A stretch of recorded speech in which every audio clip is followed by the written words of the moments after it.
पता चलना चाहिए नुकसान फायदा क्या, छोटी छोटी बातें लेकिन इग्नोर नहीं कर सकते। चलो बेटा नया चैप्टर,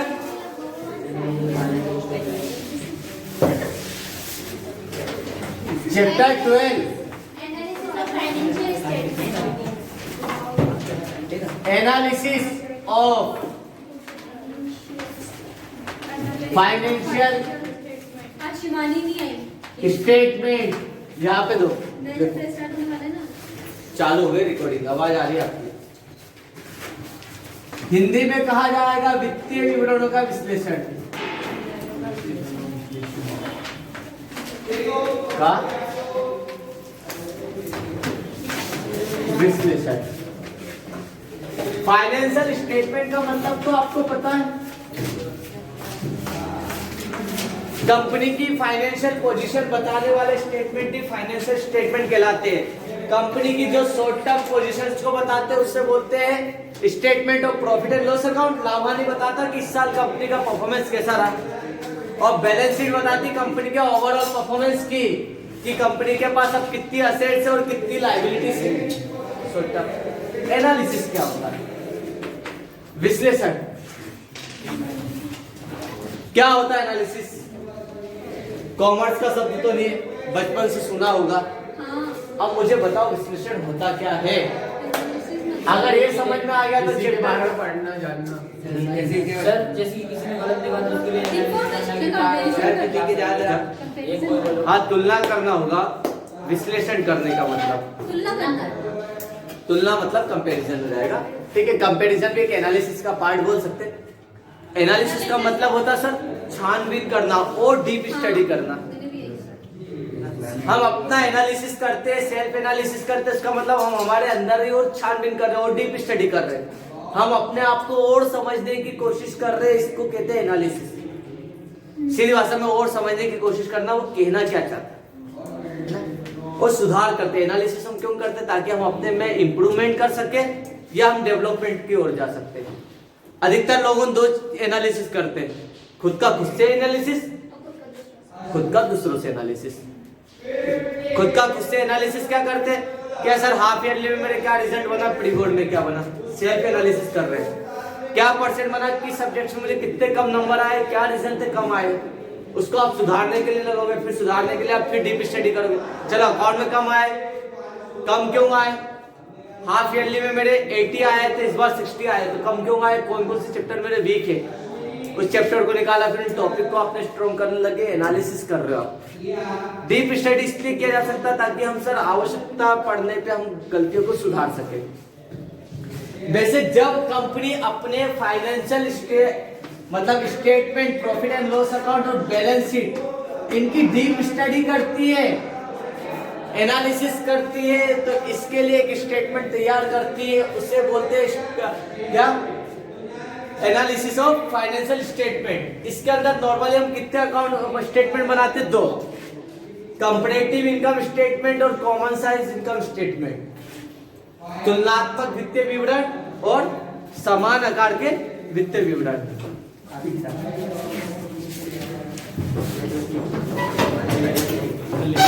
पहले आपको थ्योरी मिल सकती है, what do you mean by analysis of financial statement, give the name.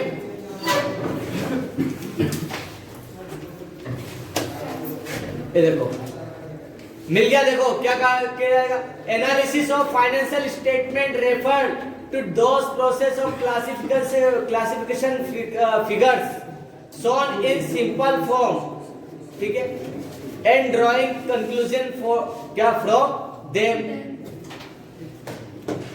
अब मैं आपको एक चीज, इसमें एग्जांपल बहुत अच्छा दे रखा है एनालिसिस का।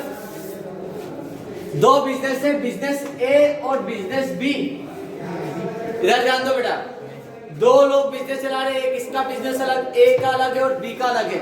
अब आप बोलो सर ए ने 6 लाख का प्रॉफिट, ए ने 5 लाख का प्रॉफिट कमाया है और बी ने 6 लाख का प्रॉफिट कमाया, कौन सा बिजनेस बेस्ट है? यहाँ पर आप बोलोगे बी, विदाउट एनालिसिस किए बोल दिया आपने। सर पहले इसका परसेंटेज का पता चलना चाहिए। अगर यहाँ पे पता चल जाए कि इसकी सेल एक ही साल की 20 लाख की सेल थी, इसने 30 लाख की सेल करी है। अब एनालिसिस करके हम बता सकते कौन सा बिजनेस बेस्ट है, समझ लो। इसने 5 लाख का प्रॉफिट कमाया 20 लाख का सामान बेचने पे, और इससे 6 लाख का प्रॉफिट कमाया 30 लाख के सामान बेचने। प्रॉफिट हुआ तो इससे, आप किसी ऑर्डिनरी पर्सन से बोलोगे इसको ज्यादा प्रॉफिट हुआ, ये अच्छा बिजनेस है। लेकिन अब हम एनालिसिस करते इसके ऊपर और डीपली स्टडी करते, इसको परसेंट में कन्वर्ट करते इनटू 100।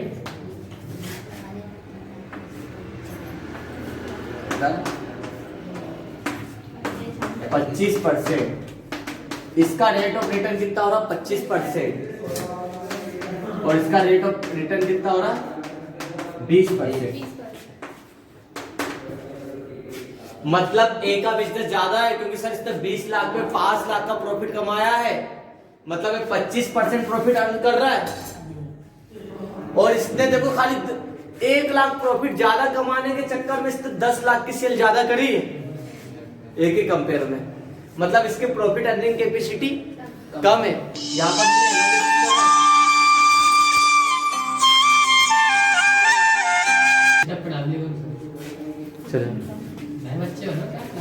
तो समझ गए, यहाँ पे एनालिसिस करके अब हमें पता चला कि सर बिजनेस ए का ज्यादा बेटर है कंपेयर टू बिजनेस बी। तो एनालिसिस के लिए कम से कम आपको 2 फिगर्स तो आप खुद का एनालिसिस करोगे तो कैसे करोगे? पास्ट का प्रेजेंट में। सर पास्ट का परफॉर्मेंस देखेंगे ना प्रेजेंट से, तो एनालिसिस, या कंपेरेटिव करोगे तो जब खुद से ही एनालिसिस करते हैं, बोलते हैं कॉमन साइज, है ना, इनकम स्टेटमेंट या कॉमन साइज आप एनालिसिस करोगे जब खुद से। और जब हम अपना एनालिसिस किसी दूसरे से करते, मतलब हमारे बिजनेस का एनालिसिस किसी दूसरे बिजनेस से करते, इससे बोलेंगे कंपैरेटिव इनकम स्टेटमेंट, तुलनात्मक वित्तीय विवरण का एनालिसिस कर रहे हैं। तो ये दोनों रहेगा। इसमें देखो पूरा आपको मीनिंग विद एग्जांपल बताना पड़ेगा। For example in the year 2018 ए ने बिजनेस ने अर्न करा 5 लाख रुपए और बी ने करा 6 लाख रुपए। From the point of view of profit point of view से बी का बिजनेस बेटर देन है ए के कंपेयर्स में। लेकिन इसके आगे बता दिया अगर सेल इनकी ए और बी की 20 लाख और 30 लाख होती है, देन फिर आपने पूरा नीचे एनालिसिस करा है। फिर यहाँ पे नीचे और एक लाइन दे दी इसने, now according to profitability analysis a business is better than business B. ठीक है, याद कर दो बस। मतलब ये पूरा आपको बताना पड़ेगा विद एग्जांपल। हिंदी मीडियम वाले बहुत आसानी से बता सकते हो करना है वो लिखाना इसके अंदर। ये एग्जांपल 20% के नीचे बी।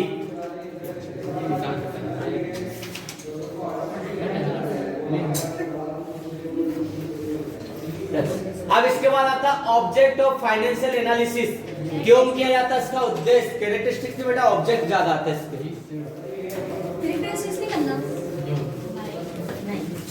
उद्देश्य करने को तो सभी करना चाहिए, अच्छा नॉलेज, लेकिन एग्जाम पॉइंट ऑफ व्यू सब मैं अभी बता रहा हूँ, समय कम है अपने पास। तो ऑब्जेक्ट ऑफ एनालिसिस, ऑब्जेक्ट सबसे पहले प्रायोरिटी इसको देंगे। उद्देश्य हम क्यों कर रहे हैं, इसका रीजन, ताकि बिजनेस के हमें एक्चुअल पोजीशन पता चल रहा है। अगर एनालिसिस नहीं करते तो हम प्रॉफिट इसी को बेस्ट मानते हैं। तो इससे एनालिसिस क्यों किया जाता है? Knowledge of earning capacity of business, business की अर्निंग कैपेसिटी पता चल जाती है। नॉलेज ऑफ क्रेडिट वर्थनेस, आप उधार के लेन देन के बारे में पता चल जाता है। अभी हम बहुत सारे एनालिसिस करेंगे, आपको पता चल जाएगा। नॉलेज ऑफ फाइनेंशियल साउंडनेस, हमारा बिजनेस फाइनेंशियली कितना स्ट्रॉन्ग है उसके बारे में भी पता चल जाता है। कंपैरेटिव स्टडी ऑफ परफॉर्मेंस, ये सबसे ज्यादा जरूरी। हम हमारी तुलना तो कर सकते हैं, कंपैरेटिव स्टडी तो कर सकते हैं हमारे परफॉर्मेंस की, कि लास्ट ईयर के कंपेयर में इस साल हमारा बिजनेस कैसे परफॉर्म हुआ है। ज्यादा हुआ तो क्यों हुआ, ज्यादा में भी पता रीजन करेंगे, और कम हुआ तो क्यों हुआ। 4 पॉइंट कर सकते हो। या help in preparing budget, budget तो प्रिपेयर कर सकते हैं ना। अगर हमारा लास्ट ईयर का बिजनेस रहा लाइक 6 लाख का, इस साल हमने 8 लाख रुपए कमाए, तो अब फ्यूचर का भी एक्सपेक्ट कर सकते हैं कि सर हम 2 लाख हर साल प्रॉफिट इंक्रीज कर रहे हैं, तो हो सकता है अगले साल में 8 से 10 लाख के बीच में प्रॉफिट हो जाए। तो उस हिसाब से आप बजट बना सकते हो यार कि चलो फ्यूचर में मेरे पास 10 लाख आएंगे तो इसका मैं पहले से एडवांस में बजट बना देता हूँ। तो आने के बेस पे फ्यूचर एक्सपेक्टेशन के बेस पे हम क्या कर सकते हैं, बहुत सारे डिसीजन ले सकते हैं। एंड टाइम पे लोगे तो बहुत स्लो रहेगा। अब प्रॉफिट आने के बाद आपने डिसीजन लिया, मतलब 1 साल आपने बीच में गवा दिया, तो ये कर सकते हैं हेल्प्स इन प्रिपेयरिंग बजट और comparative study with others firm. हम दूसरी फर्म से भी एनालिसिस कर सकते हैं। अब इसमें से आपको कोई से 4 करना है जो आपको बेस्ट लगे। बिजनेस का ट्रेंड पता चल जाता है, ट्रेंड मतलब ग्रोथ में जा रहा है कि नीचे की ओर जा रहा है, कि है ना बराबर नहीं, इसमें आ सकता है एक बैलेंस ग्रोथ हो रही है, ठीक है, कि हमारा ट्रेंड ऊपर में जा रहा है। हम 4-5 साल का एनालिसिस करते हैं, एवरेज प्रॉफिट निकालते देखते हैं ना, 5 साल का प्रॉफिट है तो इससे पता चल जाता है बिजनेस का ट्रेंड कैसा है, प्रॉफिट में कि लॉस में, कैसी ग्रोथ जा रही है, या वेरिएंस ज्यादा तो नहीं हो रहा, उतार चढ़ाव हो रहा तो दिक्कत की बात है। एक ही वाला करना पड़ेगा ना।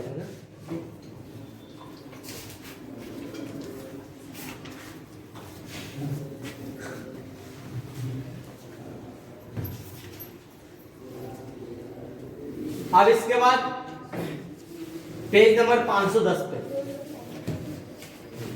Tools for financial analysis. अभी आप फाइनेंशियल स्टेटमेंट के एनालिसिस करते हैं ना, जो आगे सीएस करेगा उन टूल्स का यूज करने के लिए याद आएगा। हालांकि यहाँ पर भी आएगा, इन टूल्स के नाम एग्जाम पॉइंट ऑफ व्यू से इंपॉर्टेंट है। हमें अभी बनाना पड़ेगा कंपैरेटिव इनकम स्टेटमेंट, तुलनात्मक है ना विवरण, दूसरा बनाना पड़ेगा कॉमन साइज स्टेटमेंट। ये दोनों का एक्सप्लेन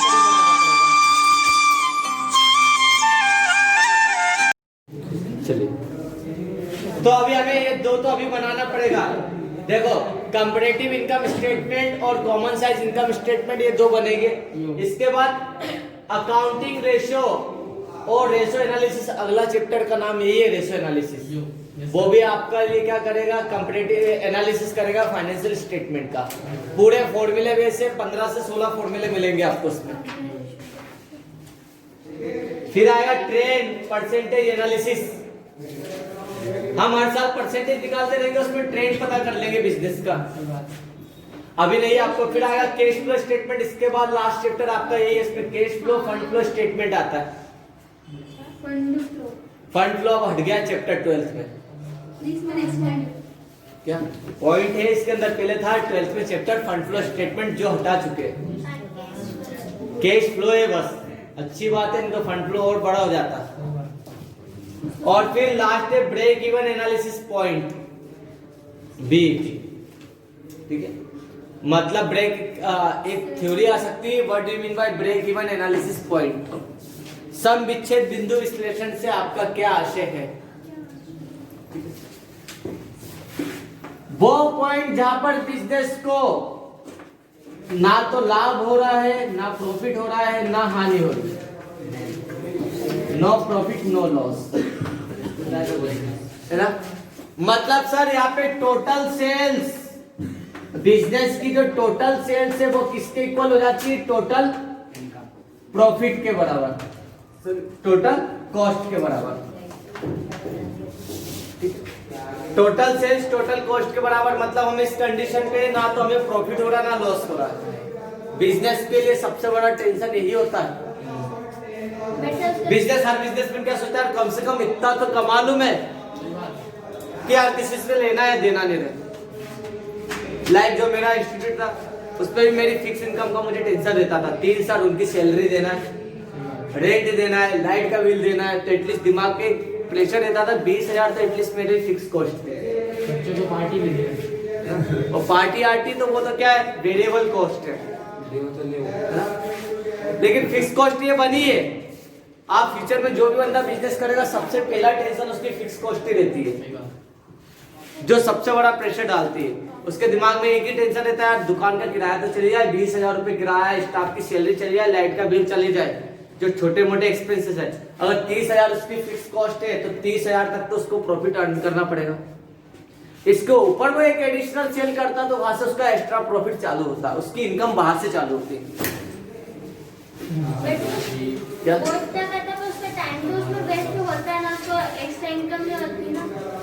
अगर बिजनेस रोते गाते चल रहा तो उसका टाइम वेस्ट होगा। अगर बिजनेस अच्छा, कुछ बिजनेस ऐसे जो 2-4 दिन में, 5 दिन में, 1 हफ्ते में अपने फिक्स कॉस्ट कवर कर लेते हैं वो सारे, और फिर बाकी के कितने 23 डेज चलते तो वहां से तो वो प्रॉफिट कमाते। या चलो आपने 15 दिन में भी अपनी क्या करी, फिक्स कॉस्ट कवर कर ली, तो बाकी 15 दिन है आपके पास प्रॉफिट अर्न करने के लिए। तो और बिजनेस के लिए फिक्स कॉस्ट बहुत बड़ी प्रॉब्लम है, तो वो सबसे पहले देखता है कि मेरा ब्रेक इवन पॉइंट क्या है, और इस पे एनालिसिस करके इसके बेस पे क्या करता है, बिजनेस करता है। बोले कम से कम सबसे पहला मेरा टारगेट रहेगा मैं अपने बीपी पे पहुंच जाऊं, ब्रेक इवन पॉइंट पे पहुंच जाऊं, कितना तो प्रॉफिट अर्न कर लूं कि मैं अपनी टोटल कॉस्ट को कवर कर लूं, कि मैं ना प्रॉफिट ना लॉस की कंडीशन पे हूं। अब सबसे पहले वो इस टारगेट को अचीव करता है, इसके बाद सोचता है कि मैं अब एडिशनल क्या करूंगा, सेल करूंगा, तो यहाँ से मेरा प्रॉफिट चालू होगा। ठीक, ये होता है। तो ब्रेक इवन पॉइंट एनालिसिस बहुत डिटेल में आएगा, लेकिन अभी नहीं आएगा, अभी तो खाली नाम है और एक मीनिंग मिलेगी, यहाँ पे भी मिलेगी, बीएस में भी मिलेगी। तो अधिकतर अभी तक तो एग्जाम में आया खाली इनके नाम लिखने के लिए, डिटेल नहीं है ये। 2 नंबर में आया आप सकता है, 3 नंबर पूरे नाम, तो आपको पता चले सर कॉमन सा income statement, comparative income statement, ratio analysis, cash flow statement, fund flow statement, trend analysis, और अभी जो करी थी ब्रेक इवन पॉइंट एनालिसिस, ये 7 रहेंगे एनालिसिस के। 3 नंबर में 7 आएंगे बेटा, हो सकता है 6 जाए 3 नंबर में, क्योंकि एग्जामिनर 3-3 नंबर के 10 क्वेश्चन देगा, उसमें से कुछ ऐसे रहेंगे जो नाम लिखना रहेंगे आपको, बहुत छोटे छोटे क्वेश्चन भी देगा।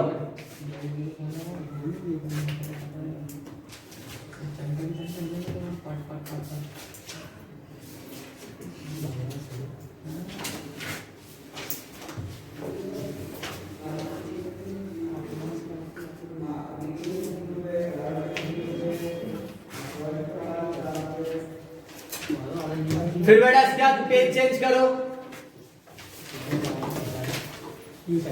अब इसमें आ गया cost of good sold, expenses point मिल गया, उसके ठीक नीचे cost of good sold page number बताओ, पेज नंबर 512 512 पे। हाँ, हिंदी मीडियम में 522 पे ये मिल गया, बेचे गए माल की लागत मिल गया आपको। यस सर, मिल गया सर। सी के बाद आई वाला पॉइंट मिल गया। How to calculate cost of good sold, 2 number में खाली ये चीज आती, आप कॉस्ट ऑफ गुड सोल्ड कैसे निकालोगे। पिछले बार भी निकाला था सर, लास्ट ईयर मैंने बोला था आएगा 12th में। जो यस सर बोला सर इसका 3 नंबर में आ जाएगा। अधिकतर तो 2 नंबर में आता है। 512 निकाल, उससे बोला जो सामान आपने बेच दिया उसकी कॉस्ट निकालना है। जैसे अगर मेरे पास लाइक बोतल है, 5,000 मैंने बोतल बनाई है, इस 5,000 में से 4,000 बोतल बेच दिए और 1,000 बची है, तो जो 4,000 बेच दी उसकी कॉस्ट कितनी थी, उसकी कॉस्ट निकालना। तो कॉस्ट ऑफ गुड सोल्ड का मतलब वही रहेगा। आप भी आपको जो प्रैक्टिकल आएंगे उसमें में कॉस्ट ऑफ गुड सोल्ड पता होना चाहिए, निकालना आना चाहिए। तो कॉस्ट ऑफ गुड सोल्ड का फॉर्मूला है इस तरीके से लिखे, calculation of cost of good sold. वैसे तरीके तो बहुत है, अभी अपन 1-2 देखते हैं। इसमें बुक में 1 दे रखा, अपन 2 कर लेंगे। शॉर्ट फॉर्म में लिखा रहा cost of good sold is equal to opening stock.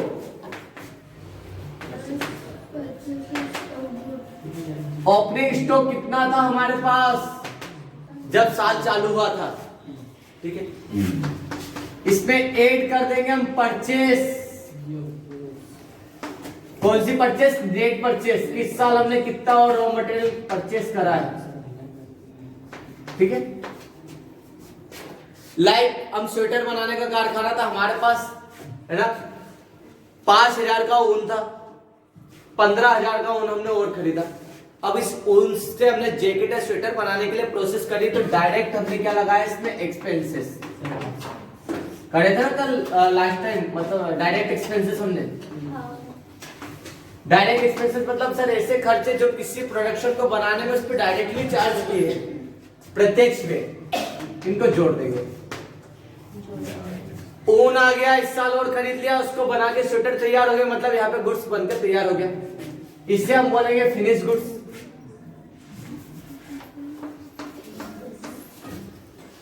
यहां पर इसका हम टोटल करेंगे और इसमें से लेस कर देंगे, लेस कर देंगे क्लोजिंग स्टॉक।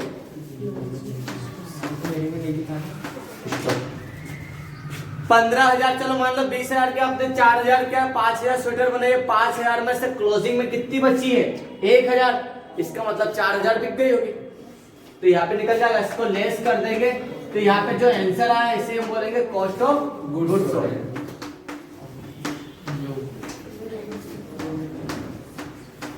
या तो एक तरीका एक ये, या एक तरीका और, cost of goods sold is equal to net sales में से हम माइनस कर देंगे ग्रोस प्रॉफिट, जो ट्रेडिंग अकाउंट में निकालते थे हम। ये निकल गया, कितनी सेल करी, इस पे आपने कितना प्रॉफिट कमाया। अगर मानो 100 रुपए की सेल करने पे आपने 20 रुपए का प्रॉफिट कमाया, तो वो बनी कितने में होगी? 80 की। तो यहाँ पर आ गया कॉस्ट ऑफ गुड्स सोल्ड। अब कौन सा फॉर्मूला लगेगा डिपेंड करेगा सिचुएशन पे। अगर ये दो चीज दिए तो आप निकाल सकते हो, अगर ये सब चीज दिए तो आपको ऐसे निकालना पड़ेगा। Opening stock plus purchase plus direct expenses minus closing stock, cost of goods sold आ जाएगा। हो सकता है 3 नंबर में दे दे आपको, बता।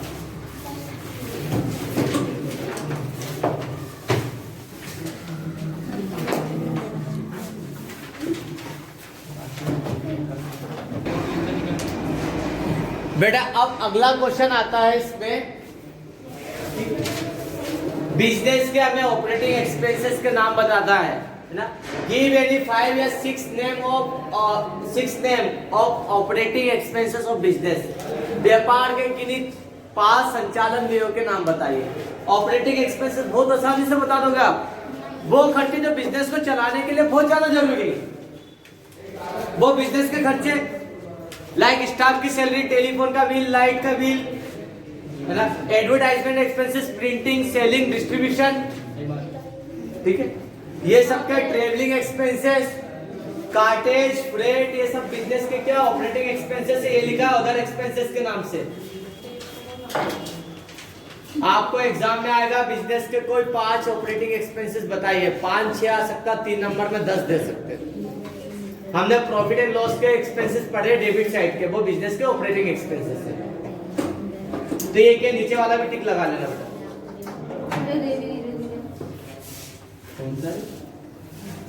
अदर एक्सपेंसेस के नाम से लिखा है ना, वही वो सारे का 11 देख लेना, प्रॉफिट एंड लॉस उसमें और भी मिल जाएंगे। चलो आप निकाल लो क्वेश्चन नंबर फर्स्ट। सर इसमें रीडिफाइन करना है। अभी धीरे धीरे क्वेश्चन अपना चैप्टर होता जाएगा, तो फिर बीच में थ्योरी आएगा। थ्योरी समझाने का सबसे अच्छा तरीका पहले प्रैक्टिकल आपको आ जाए, तो उसी की बेस पे थ्योरी बन जाएगी।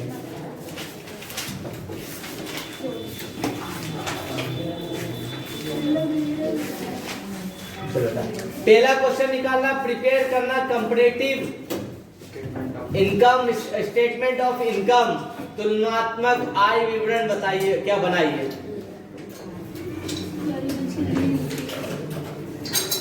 एक कॉस्ट ऑफ गुड्स सोल्ड याद रखना पहले फॉर्मूला, तभी जाके वो आगे हो पाएगा।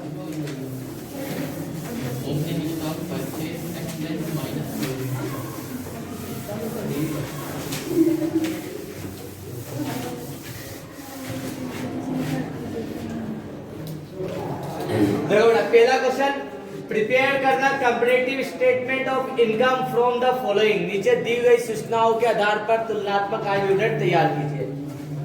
रेवेन्यू फ्रॉम ऑपरेशन, ऑपरेशन से आपको कितनी इनकम हुई है? 2017 में उसकी 5 लाख रुपए और 2018 में इनकम हुई है 7.5 लाख रुपए। अदर इनकम 1 लाख हुई, यहाँ पे 90,000। कॉस्ट ऑफ गुड सोल्ड, पिछले साल आपने 5 लाख का सामान बेचा था, लेकिन वो बनाया कितने में था? 2,20,000 में, और इस साल 4,20,000 में। एम्प्लॉय बेनिफिट एक्सपेंसेस है, और आगे selling and distribution expenses. Clear है? क्वेश्चन नंबर 5, कोई फॉर्मेट नहीं, कुछ रखना नहीं, सीधा इस समझते हैं।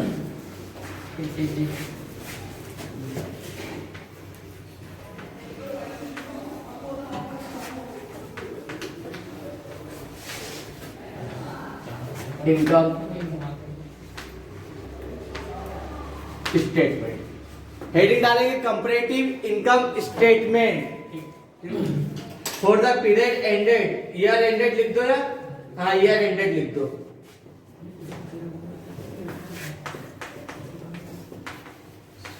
फॉर द ईयर एंडेड, हम 2 सालों के बीच में कंपेयर कर रहे हैं, 2017 और 2018, 2017 एंड 2018। मतलब कंपनी सेल्फ कंपेयर कर रही, खुद का खुद से ही कर रही, पिछले साल के आंकड़ों का इस साल से। ये मिलता है 4 नंबर में।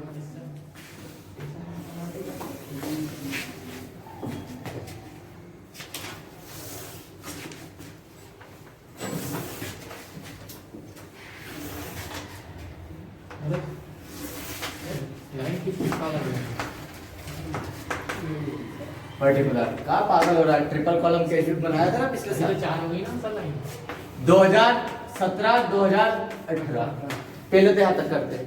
सबसे पहले हम देखते हैं इसमें हम टोटल रेवेन्यू,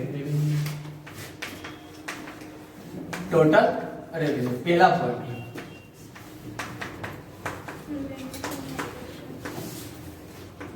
रेवेन्यू बिजनेस की टोटल इनकम देखेंगे, टोटल इनकम बोल सकते हैं, टोटल रेवेन्यू। सबसे पहला इसमें देखते हैं ए नंबर में revenue from operation, from operation. 1 minute, ये दिया ना रेवेन्यू फ्रॉम ऑपरेशन, मतलब मेनली हमने जिस उद्देश्य से बिजनेस चालू करा था उससे क्या इनकम हुई है। देखो 2017 में 5 लाख का रेवेन्यू हुआ था हमें, और 2018 में 7,50,000 का। और बी नंबर में देखते हैं अदर इनकम का, इनकम 17 में हमें 1 लाख की इनकम हुई थी, 18 में हुई थी 90,000। प्लस कर लेंगे तो यहां पर आ गया हमारा टोटल रेवेन्यू। इधर डाल देते टोटल, और इसका नाम डाल देते ए। 2017 में सर हमने 6 लाख रुपए कमाए थे, और इस साल हमने कितने कमाए? 8,40,000। अब ये बोलेंगे सर पिछला साल से ज्यादा इस साल हमारा ये अच्छा है। अभी दिख रहा है आपको रेवेन्यू ज्यादा है, लेकिन अभी एनालिसिस नहीं करा है, एक्सपेंस नहीं पता। अब देखते हैं सेकंड नंबर पे टोटल एक्सपेंसेस कितना है। टोटल एक्सपेंसेस, खर्चे। सबसे पहला आ गया इसमें हमारा कॉस्ट ऑफ गुड सोल्ड।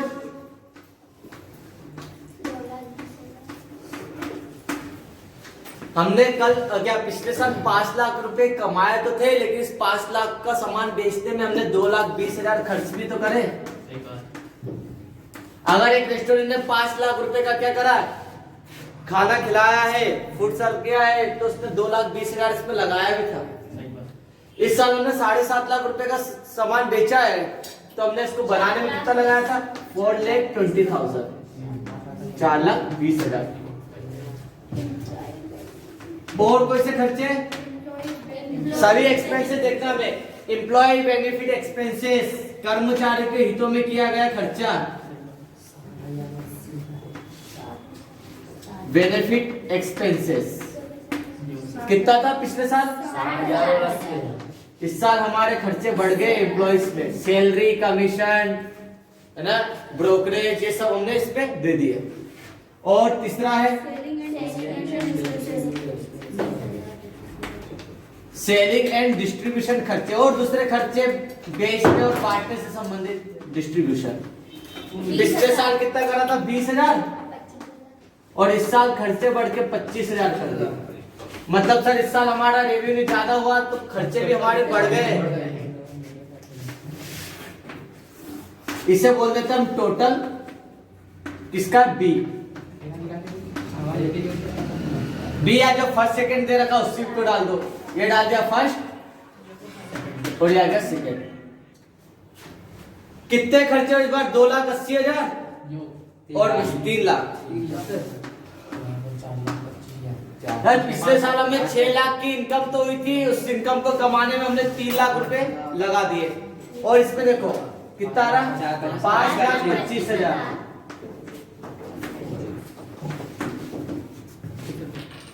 अब हम निकाल सकते हैं प्रॉफिट। यहां पे निकालेंगे हम PBT, profit before tax. Tax के पहले का प्रॉफिट 6 लाख कमाया, 3 लाख उठाया, मतलब कितना प्रॉफिट हो चुका था? 3 लाख का। इसमें लिख रहा हूं प्रॉफिट बिफोर टैक्स, मतलब 1 - 2। इनकम में से माइनस करेंगे एक्सपेंसेस को, 1 - 2।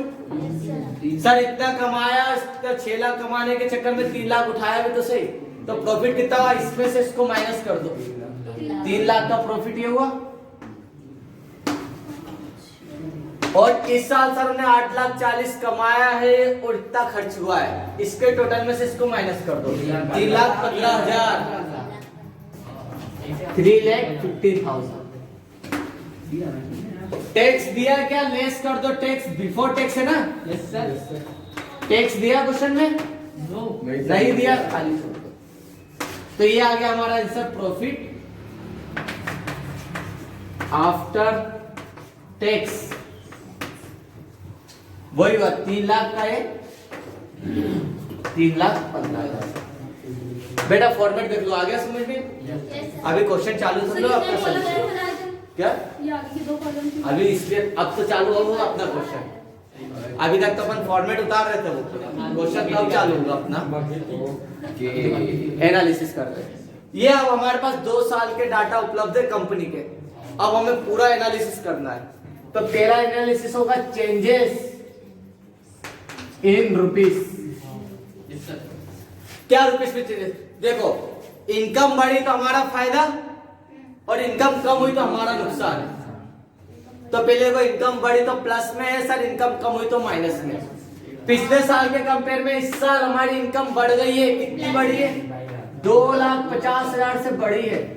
तो सर सेल में तो हमें फायदा रहा, लेकिन अदर इनकम देखो कम हो गई है। पर पिछले साल हमने 1 लाख कमाया था, इस साल हमने 90,000 ही कमाया। मतलब लास्ट ईयर के कंपेयर में इस साल हमारी इनकम कम हुई है। कितनी कम हुई है? 10,000 रुपए कम हुई है। तो 10,000 हम माइनस बताएंगे।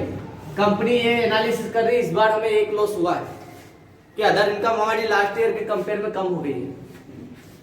ये प्लस का, ये माइनस का, कितना हुआ? 2,40,000।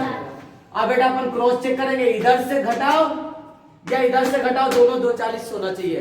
हर एक स्टेप में आप क्या कर रहे हो? चेक कर रहे हो, क्रॉस चेक। तुरंत पता चल जाएगा गलती हुई। अगर इसका टोटल और एक मैच नहीं हो रहा, मतलब कहीं गलत करा है। सब जगह हम देखेंगे। अब खर्चे बढ़े तो घाटा और कम हुआ तो फायदा। लास्ट ईयर हमने 2,20,000 रुपए कॉस्ट ऑफ गुड्स सोल्ड करा था, इस साल में 4,20,000। मतलब लास्ट ईयर के कंपेयर में इस साल के हमारे एक्सपेंस बढ़ गए। कितने से बढ़े? 2 लाख से, इसलिए माइनस में है। एम्प्लॉय बेनिफिट एक्सपेंसेस भी बढ़ गए। 60,000 करा था, इस साल 80,000। मतलब सर ये खर्चे भी हमारे बढ़ गए, इसलिए ये भी माइनस में 20,000। और सेलिंग एंड डिस्ट्रीब्यूशन एक्सपेंसेस पिछले साल हमने 20,000 खर्च करा था, इस साल 25,000। मतलब इस बार प्रमोशन हमने और ज्यादा करा है, 5000 का ही हो गया। ये तीनों माइनस है, तो जोड़ दो कितना आ रहा, 2,25,000 के खर्चे हमारे बढ़े हैं। ये माइनस ऐसे घटाओ या ऐसे जोड़ो, सेम आना चाहिए। आ गया? अब इधर से देखो प्रॉफिट। पिछले साल हमें 3 लाख का प्रॉफिट हुआ था, इस साल हमें 3,15,000 का प्रॉफिट हुआ। हाँ सर, यहाँ पर हम बता सकते हैं कि हमारा बिजनेस पिछले साल के कंपेयर में साल प्रॉफिट में है। कितना प्रॉफिट इस साल हमें ज्यादा कमाया, 15,000। या तो ऐसे घटाओ या ऐसे घटाओ तो भी आना चाहिए। 2,40,000 प्लस में, 2,25,000 माइनस में, तो 15,000 ऐसे। तो हर स्टेप में आपको पता चलता है। ये आ गया 15,000 एनालिसिस। तो बेटा हर स्टेप में पता चल रहा है कहाँ कौन से खर्चे बढ़ रहे हैं, कौन से कम हो रहे हैं, तो इससे आप प्रॉपर्ली एनालिसिस कर सकते हो। अब रहा ये यहाँ पर बताना पड़ेगा, इसी में तो ज्यादा टाइम लगता है, चेंजेस इन परसेंटेज। सभी के परसेंट निकालना विदाउट कैलकुलेटर। चल देखो सब में होगा क्या? इसमें कितने कॉलम है, 1 2 3, और चौथे में तो अपने को निकालना है। तो अपने को क्या करना, 3rd upon 1st into 100, 3rd column upon first column into 100। Second column को नहीं, हमें बेस ईयर लेना रहता, बेस ये है हमारा, ठीक है। तो 2.5 लाख बटे में 5 लाख इंटू 100, तो पहले का परसेंट निकल जाएगा। तो पहले का परसेंट कैसे निकालते हैं सर, 3rd कॉलम में 2.5 लाख रुपए अपॉन में 5 लाख इंटू 100। और शॉर्ट पे करना तो यही से 0 कॉमन ले लो सर, ये 4 0 कॉमन है, तो 25 बटे 50, या तो फिर यहाँ से काट दो, 4 से 4 एक कटा, 25 से कम 25, 25 दूना 50, 2 से इसको काट दो, 1 बटे का मतलब 50%। मतलब यहाँ पर हम बता रहे कि सर लास्ट ईयर के कंपेयर में इस साल हमारी इनकम रेवेन्यू कितना बढ़ गया, 50% से बढ़ गया है। मतलब 5 लाख का 50%, 2.5 लाख जोड़ दोगे तो 7.5 लाख हो जाएगा। अब इसमें देखो, 3rd कॉलम में 10,000 है, फर्स्ट कॉलम में 1 लाख है, काट दो 4 0, इसमें ये भी कॉमन दिख रहा है, 1 बटे 10 मतलब 10%। इसका परसेंट निकालो, 4 0 ये 4 0 है, 10% यहाँ पे नहीं कर पाएंगे, ये बुक में तो दिया है, उस पे ऐसा दिया होगा जिससे माइनस में, तो माइनस लगा दी कि हर जगह नहीं लगेगा वो, अभी आगे क्वेश्चन में आ जाएगा आपको समझ में। 4 0 हटाया तो कितना हो रहा है, 24 बटे 60 इंटू 100, 1 से 1 गया, 6 के 18, 6 के 24, यहाँ पर आ गया 40%। अभी हर जगह नहीं लगाएगा, आगे क्वेश्चन आएंगे पता चल जाएगा।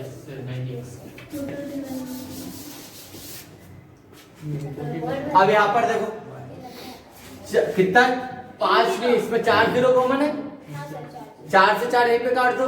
3rd कॉलम में कितना सर, 20 बटे में 22 इंटू 100, किससे कट रहा है, 2 एकम 2, 90.9%, 1 बटे 11 19.9%। या परसेंट निकालने में आपको ज्यादा टाइम नहीं लगेगा, मैं कुछ ऐसे हिंट आपको बता दूंगा। लास्ट ईयर दी थी ना, ये बहुत सारे नहीं थे सर, ये 50% माइनस 10% क्यों किया है? अरे बेटा अपन ने उसको नहीं किया माइनस, अपन ने 3rd कॉलम, अपन ने फर्स्ट कॉलम वही करा है। कितना है, 2,40,000 3rd कॉलम में दिख रहा है, और फर्स्ट कॉलम में कितना है, 6 lakh divided by 6 lakh into 100, minus नहीं करा है, वही परसेंट निकाला है। ये 4 0 से 4 0 ये गया, 1 से 1 गया, 24 है ना, 6 के 18, 6 के 24, 4 बटे 10 40% आ गया, वही निकाला है। अभी आप सोचोगे सर हमने तो इसके आगे कुछ करा नहीं, 10 बटे 11 आ गया इंटू 100, इसको और काटना पड़ेगा ना, मत काटना अभी बस, और काट के देख लेना, ये आएगा 90.9%। अब यहाँ पे देखो 4 0 4 0 यहीं पे कट गया, 2 बटे 6 इंटू 100, तो कम 2 2 3 6, 1 बटे 3 33.33%। यही आएगा। वो सारे बच्चे काटने लग जाएंगे, टाइम लगाएंगे, नहीं लगाना इसमें। अब इसको देखो, थर्ड कॉलम में 5000 है, फर्स्ट कॉलम में 20,000 है।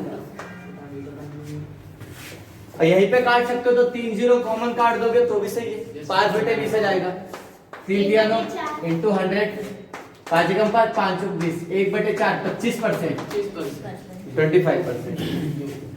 इसको और काटना, सोचो 4 नंबर में इतना बड़ा क्वेश्चन आएगा। हाँ इतना ही बड़ा, यहाँ पर छोड़ना तो नहीं है इसको, छोड़ेंगे नहीं, देखेंगे नहीं इसकी तरफ। इंटू 100, 2 0 से 2 0 काट दो, 3 7 21 बजाए, 3 5 15 75%। सर चॉइस वाला कर लेंगे हम लोग, चॉइस थ्योरी आएगी चॉइस। हाँ थ्योरी कर लेंगे। मुश्किल से 5 मिनट लगते हैं। हर साल बच्चे स्टार्टिंग में ये बोलते हैं कि सर नहीं करेंगे, उसके बाद प्रैक्टिस इतनी हो जाती है कि यही करते हैं। सही बात है। यही करेंगे। जैसा अभी लास्ट चैप्टर में कह रहे थे ना सर, वो नहीं होगा हेडिंग सब हेडिंग, मतलब चालू तो होने दो, प्रैक्टिस तो करो, एग्जाम तक दिमाग में से हेडिंग पता चल जाएगी। अब इसमें 3 0 कॉमन कर दिया, 15 बटे 300 इंटू 100, ये 2 0 तो गया, 3 5 15, 5% ये हुआ।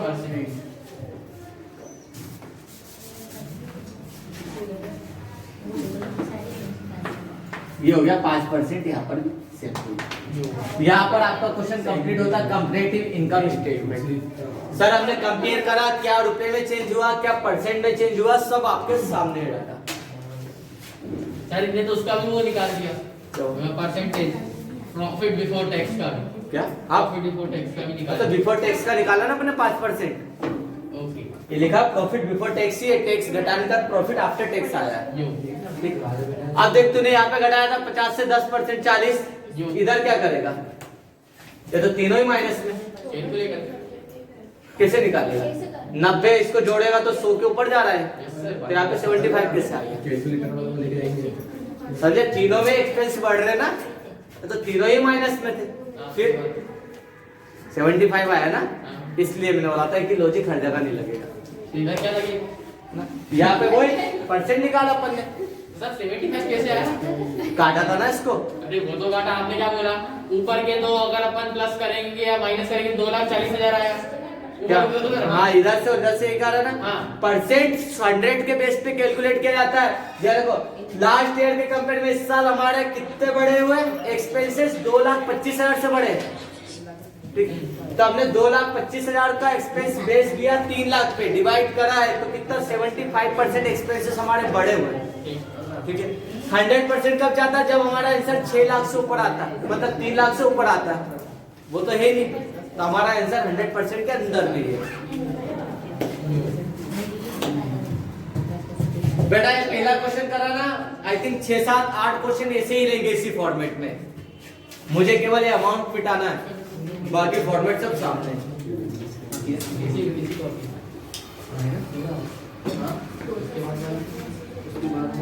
वही ऐसे